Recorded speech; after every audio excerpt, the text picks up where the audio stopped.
Hey everyone, welcome to the Tuesday night chiropractic broadcast sponsored by DE and Band of Brothers around the world. Happy New Year, the first broadcast of the year 2024. And how better to present than have the GCC Chiropractor of the Year be our first speaker of the year. We have Stephanie O'Brien. Stephanie practices in Decatur. Most all of you have seen her at DE. And I before we got on, I was asking Kat, so what do you have to do to become a chiropractor of the year? And she gave me all the you have to be nominated by at least two people. And I said, so what do you think is the reason why Steph? She said, Stephanie, think about this, how Dr. Sid always said, um, persistence is omnipotent. She said, Stephanie is always in the room. She always volunteers for anything and everything. And even when there's things that's just mainly going to be students, she's one of the doctors that always shows up. She just shows up. She's persistent at participating. And I know that as long as I've been coming to DE, she's there. And she doesn't speak a whole lot, but she's always there, and she's there. It's there in that chair pretty much the whole time. You never see her leave or excuse herself. She's there, showing up. Persistence is omnipotent and good enough to be GCC Chiropractor of the Year from Decatur. She practiced in Decatur, been in there 33 years, graduated from Life in 1990. She said she went to her first DE in 1986. And again, just always shows up there. Success leaves clues. So before we go to Stephanie, just a couple little things. DE is January 18th to 21st. That means it's coming up pretty dang fast. It's in Clearwater Beach, Florida. It's at the Sheraton Sandy Key Resorts. There's the poster right there. We right now have 6 people on a waiting list for a room. So if you need a room, call Kat ASAP. If you haven't registered, call Kat ASAP. It's going to be awesome. I just talked to Tom D'Amico, said that the weather in Florida is awesome. It's going to get warmer. So you know what? Bring your swimsuits, but also bring your self in the room, because in the rooms where lives are changed. So with no further ado, let's hear it for Stephanie O'Brien. Take over, Steph.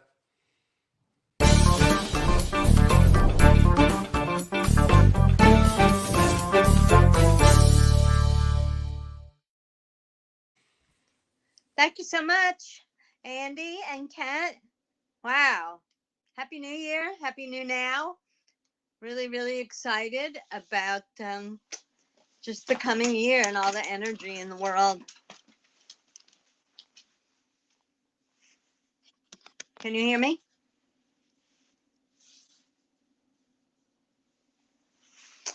All right. So I am going to talk about my experience with the dynamic essentials, and I'm going to talk about things that happen in practice and the things that I've learned at DE. So I did go to my first DE in 1986. My field doctor was Dr. Corso in Miami, Florida. And a whole nother story about my initial chiropractic experience. But one day I came home after getting adjusted, and I just realized it was really it wasn't about my back, it was about my life. And that was when I kind of really just understood how big chiropractic was. I didn't want to be a chiropractor at the time. I was in college to be an architect, which is what I always thought I was going to be. But eventually I dropped out of that because it didn't make me happy. And then it took a while for me to discover that chiropractic was what I was going to be. But I had this huge appreciation for it for several years before I decided to become a chiropractor. So I took all my undergrad and my science classes. I moved to Atlanta. So Joe Corso was not the kind of person to tell you what to do. He liked you to discover things on your own, because then you would own it, which is really true, for all of us. That's, a DE principle. And so when I saw him at DE, he hadn't told me to go to DE. He just said he would be in Atlanta a few times a year. So he told me to go sit up in near the front on the middle aisle. And this was when I was at the Waverly, and it was packed and packed and packed with thousands of people. So the gang had just returned back from the Goodwill Games in Russia. So they all had on their white athletic suits and their sneakers, and everybody was just all jazzed up from coming back from Russia and the Goodwill games. So, of course, I wound up with a fish in my face from Dr. Sid, not like in my face, but walking around. And it was, he didn't want us to have these cold, dark eyes that this dead fish had. And that was my first experience with Dr. Sid. And, you know, he was definitely a man ahead of his time, and he had a lot of love and a lot of passion for us. And he would walk the room and he would work us and surround us with love and surround us with love. And um, just everything that he did was just to make us feel comfortable. And then he would hit us with the facts we needed to hear, or the things we needed to hear that was going to improve our life. And that was when he would say things like, don't leave the room or leave a puddle, right? He knew that some of the things he was saying would make us uncomfortable because we would we'd be jazzed, you know, by his information. But first, he just would surround us with love. So that's why I never really leave DE room, because even if I don't hear something from somebody specific that I need to hear that day, there is love. There's love from everybody. And so a few years ago, I started just writing down the things that stirred me, right? Because I found out that just writing the things that I agreed with day after day at DE, that didn't really bring much growth. But if I paid attention to things that hit me in the stomach or hit me in the shoulders, hit me in the neck, hit you in the chest, wherever you get hit by something, that's what I would put a star by in my book.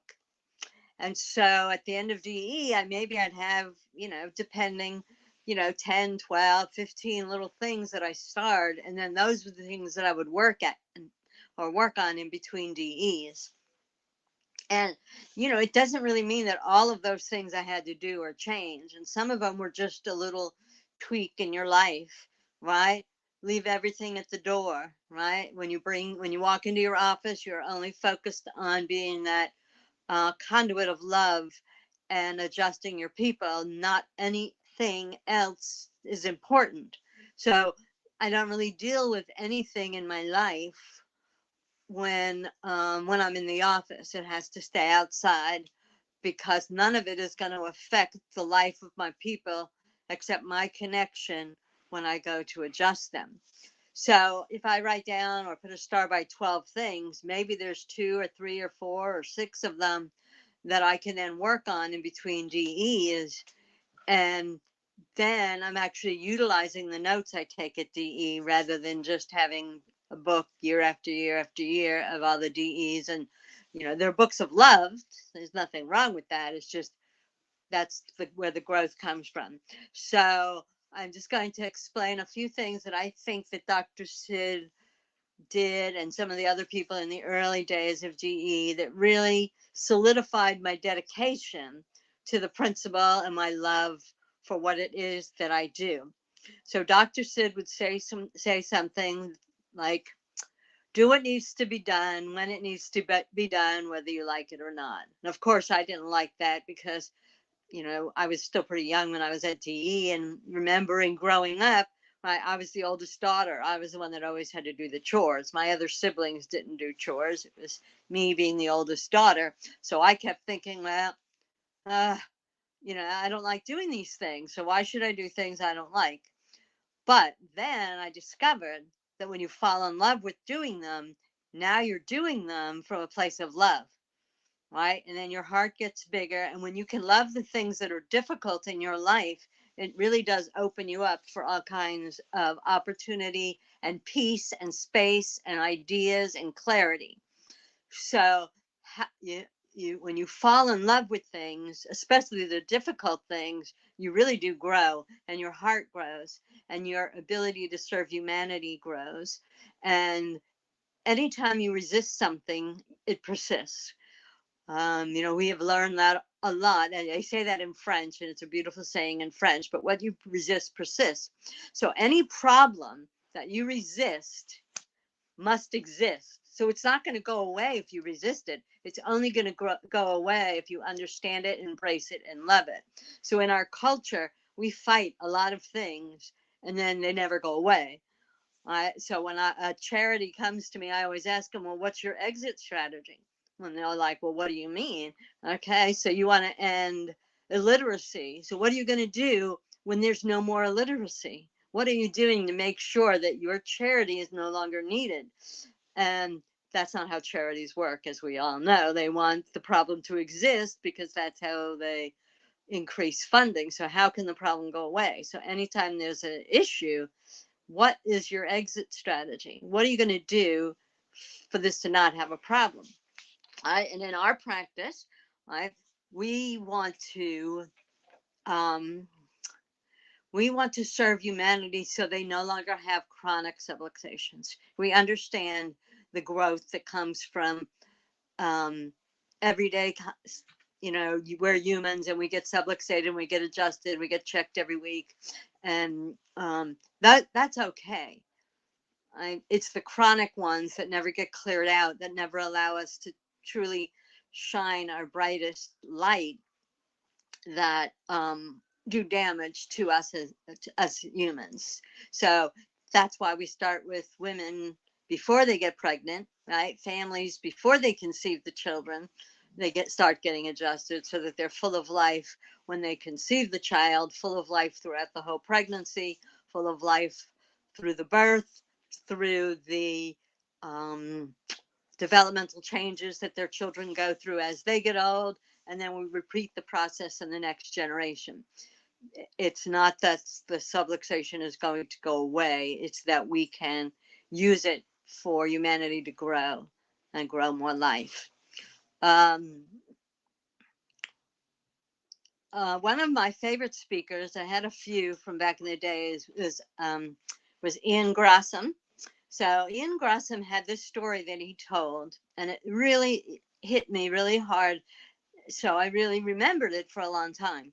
And he told this story about an opera singer who went to Texas to perform, and she was there a few days later. Now, this is before cell phones, before ride shares or anything. She's in the taxi going shopping and has a wreck. And then she can't sing. She loses her voice. And so she can't perform. And she's very upset. And he's adjusting her. And she's very upset that she doesn't have her voice back. And finally, one day, he said to her, when are you going to take responsibility for the accident? And she said, what are you talking about? I was in the back seat. I didn't cause the accident. No, but you chose to go to Texas that day and you chose to get in that taxi. So those are your responsibilities for the accident. And of course, once she realized what role she played in this accident, she got her voice back and was able to perform again. So I always look at that when something isn't going right, or something needs tweaking, or something needs a change, right? Because change is inevitable. What is it that I need to change? And I look back and I go, oh, what's my responsibility in this situation? What did I do to create it? What did I not do that it was able to be created? And what can I do to alter it? Can't change other people, but I surely can open up and take my responsibility for whatever the case is. And then you get power. So responsibility is not about guilt or shame or blame. It's about taking back your power in a situation so that you may then move forward and make the world a better place, right? Because less trouble, the world is a better place. Dr. Jim Zigafus was also another one of my favorites because he knew that everything was manifesting in that fourth dimension, and he knew he could put things there and then they would manifest into this reality. So the things that are in our reality, right, they were things that we thought about earlier, and now they're manifesting. So if we want things to grow and develop, we have to do it energetically first, because everything is energy. So if we place that energy, and you know that this is universal energy, this is God's energy, this is source energy that we are wrapping around our ideas, That's why we sit still. That's why we do our morning breaths. That's why we meditate, so we can have this stillness, allow these ideas to be embraced in this universal love. Then we are divinely guided to take the steps necessary to manifest it. And then we don't have to force anything into existence. We just allow it. And that's really how the universe works. And any other struggle to try to force something to happen is really, you're not being fair to yourself when you're not utilizing God's energy to allow things to be created, because everything does come from the source of God's love and energy. And if we allow that to just divinely guide us, then it becomes easy to give and love and serve from our abundance without any expectation of anything in return, because we know where the return is coming from.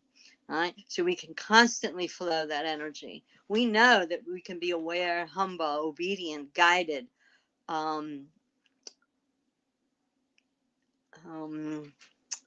really guided, really, by the will of God within us, because we know that will of God is already in us, and we can listen to that speak within us when we're still.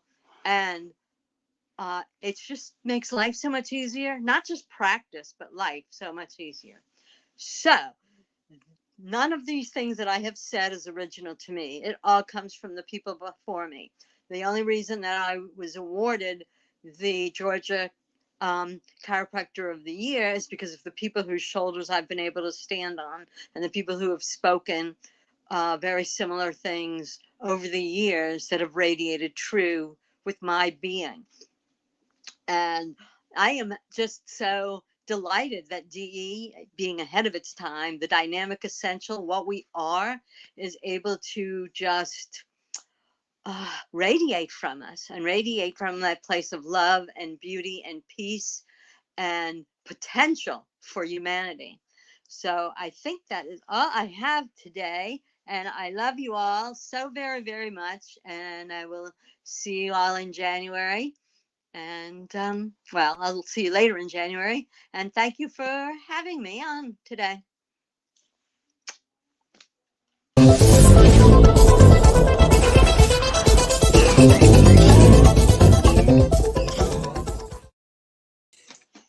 Okay, I got some nuggets here. Fall in love with what you're doing, and what you're doing will grow. Any problem that you have grows if you resist it. I totally agree with that 100%. Love what you're doing, what you're struggling with. I mean, if it's paperwork, love it. Don't resist it. Don't fight it. Right? If you don't like marketing, don't do it unless you can love it when you go out and do it. Be in the present state of love. Right? I mean Right. that's so. I mean, if you we have crotchety patients that we walk in, they're energy killers. Make sure we love them when they come in. You know, change their vibration up. That was awesome. I really appreciate it. And again, Sigafus was one of my guys too, and I didn't get to know Ian Grossum, so I appreciate people bringing history. Joe Curso, I didn't even know Joe Curso got you in chiropractic, but again, one of my hearts. So I sure appreciate you doing this, and everybody make sure you get to DE here, and shoot, it's just 16 days away. So let's all get together at the beach and enjoy. Thank you so much, Steph, for stepping up, and congratulations on your award. That's awesome. Thank you. Love you all. Good night.